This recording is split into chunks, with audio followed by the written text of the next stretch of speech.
Yes, the level 6 levels. The level where all the levels in level 6 contain some sort of secret power-up.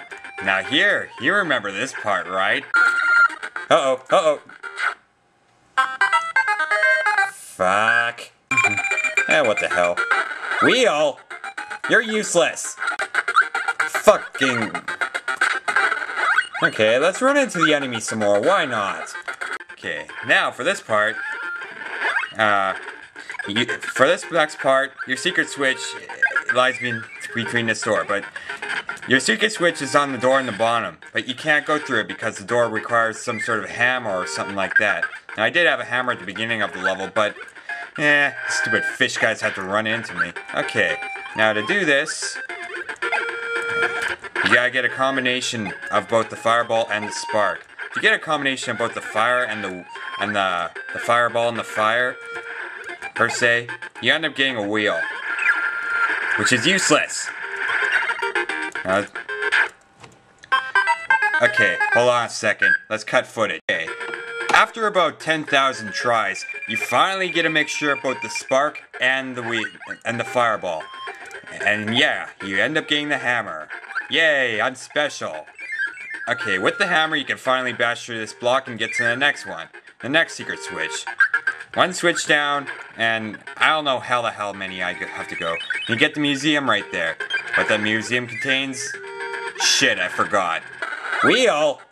You're useless! Okay, level 6-2. Drop my sword right there, and get this. You go up to the room, slide tackle that block thingy there, and go up to this room right here, where you can gain a rock. Now, a rock is necessary for this next part. You'll see why eventually. Okay. For this next room here, you'll see why you need the stone. Because you see, that stump right there can only be taken care of with only two things, a stone and a hammer. But let's say you don't have the stone. The alternate solution is to mix up two of these spark guys. Leave it for a while, and you'll end up getting a hammer. And hey, look at that, the switch to level 6-2. It unlocks the arena, which contains a slightly more powerful version of Leo. Or that kitty cat that... Oh, great. Yeah, every time you leave one of those rooms, it spawns you in a place where the spark guy can automatically fall on you if you don't move. Next switch. Level 6-3, which takes place on a pirate ship, apparently. Remember this room where I said that you don't have to defeat Bonkers? Well, I lied. You have to defeat him for that little block there to, like, disappear. Maybe I should have cleared up my details in my LP, I'm sorry. But don't worry, you don't have to use the hammer. You don't have to swallow him up and use his hammer. You can just use the fireball, because, you know, this is one of those blocks that cannot be destroyed unless you have, like, a hard weapon like a fireball or something like that that can destroy it. Okay, I think you've seen this before. Yep, you've seen it before. It's deja vu. You blast through here, water fills up, you go down here. I actually got the one up this time. Okay, now, this has gotta be deja vu, right? Well, this cannon here, even though it supplies like a fire enemy, guess what? You can't use fire underwater. So you know what? Let's go to the other room right here. Kill this sword guy right here. Wow, that's a nice parry. Shame it didn't deflect that attack. See, laser will immediately charge up and fire, so swallow him quickly. Now go swim across here. Okay. Okay, and using these sloped terrain to your advantage, light up the cannon with your laser. And bammo! You get blown up into the night sky. And there's the secret switch, which unlocks the crane game. Another crane game. Next switch. Level 6-4. The secret switch level. Location. If you're wondering where I got the beam from, I got it from a previous level. Okay. Now let's say you were to go down here. Hey, maybe a secret switch is down here. But no, there's 3 1-ups. Actually, the location for this is rather more subtle. I've already explained it. I think I may have, yeah, I kind of revealed it to you in my LP. But I'll show it to you a second time. Again, just because. Okay. Still with me? Still with me? Of course you are still with me. You want to find these locations of these secret switches, right? Well, this one is really subtle. Just go out into this door right here, and there you go. The egg minigame, which is, I think, somewhat more challenging than the other ones. Well, next switch.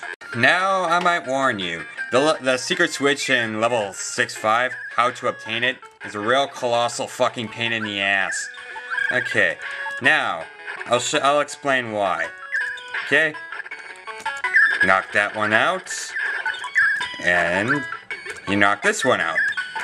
Okay, now, as you can see, there's a cannon on this side right here. And the fuse is on the other side, right? Laser is perhaps the best use of the weapon right here. Now, take into account that there's a respawning wallaby that respawns there every time that'll fall on you. Now, let's say you were to light this fuse right here. Avoid the wallabies. Go down here. Quickly. Ah, shit. Well, guess what? This is where the pain in the ass moment comes to start in. Okay, now you just go all the way back. In here. Avoiding all the crap that falls on you. Now we go over here. Now notice that the water in this part right here, I don't want to store it. Notice all the water here has pretty much refilled itself. Okay. So you know what? The best way to deal with this is with the UFO. Stay right here and swallow. That way you can swallow 2 sword guys. Now this is where a pain in the ass part comes in. Notice how you can oh that's great, I got a sword. Notice how you can stop a mix before it reaches its destination? Well, you know what? Mixing 2 sword guys together produces light or some stupid shit like that. My best advice to you is to use your timing. 1, 2, 3. I was a little late there. Normally I just count to 3. You know why? Because that counting to 3 proves to be one of the best strategies of timing in my opinion. That way you can get the UFO quicker that way. 2, 3. Shit, too early. Luckily these things are in a predictable pattern. The pattern that you want to most look for is backdrop, throw, then UFO. Before starting off to fire and all that. Damn it! Okay, this is probably gonna take a while. But who cares? 1, 2, 3. There you go, I got it just by sheer luck. There were times where I would spend maybe 10-15 minutes just trying to get that fucking combination to work. Okay, now that you've got the UFO, head back to the designated location. You wanna know the UFO's usefulness? Okay, I'll give you a quick tutorial and shit about how the UFO works. The UFO has 4 kinds of attacks. Just mashing on the button produces the beam. Holding it slightly for a fraction of a second produces a laser. Holding it for about a second unleashes stars. And holding it for more than about 2 seconds unleashes a barrage of stars. The moment of attack that you want is the laser, which can light up the fuse. Now, as I wait patiently for these Waldies and Waldoos to slowly drop down, yeah, keep in mind that these things will respawn. So the best thing is just let the Waldie down there, drop down, use your laser. There you go. Now quickly now. I said quickly because this fuse doesn't fuck around. Get in the cannon. And congratulations! You've gotten the most hardest switch in this entire game. Kablam! And that unlocks a quick draw. Okay, now that that's over with, the other switches are kinda easy. Next switch.